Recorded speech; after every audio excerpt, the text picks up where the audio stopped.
د نیوز پریس چینل لیدونکو السلام علیکم. ستړي مشه په موکړه تازه لاندو مهمو خبرونو ته. پاکستان وای 102,000 افغانان د ویزو لارې راغلي دي. پاکستان وای روان کال شاوخوا 102,000 افغانان دغه هیواد ته ورغلي دي. د پاکستان د کورنۍ چارو وزیر ویلي له هغه وروسته چې د ویزې ورکړه آنلاین شوې ده اسانتیا پکې راغلي.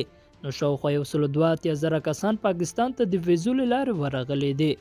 نوموړی وایي له دې ډلې 12,000 د پاکستان له لارې بهرنیو هیوادونو ته تللي دي.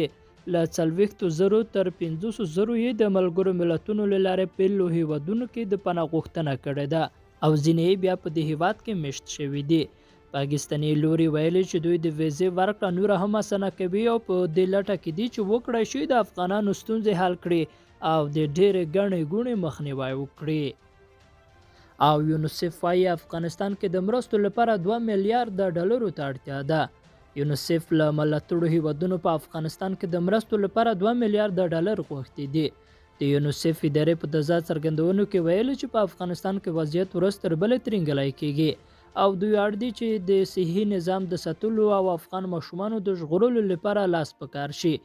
دغه ادارې ویلي چې دوی د مرستو لپاره 2 میلیارډ ډالرو ته اړتیا لري او له مرستندویه هیوادونو یې د دې پیسو د تامین غوښتنه کړې ده.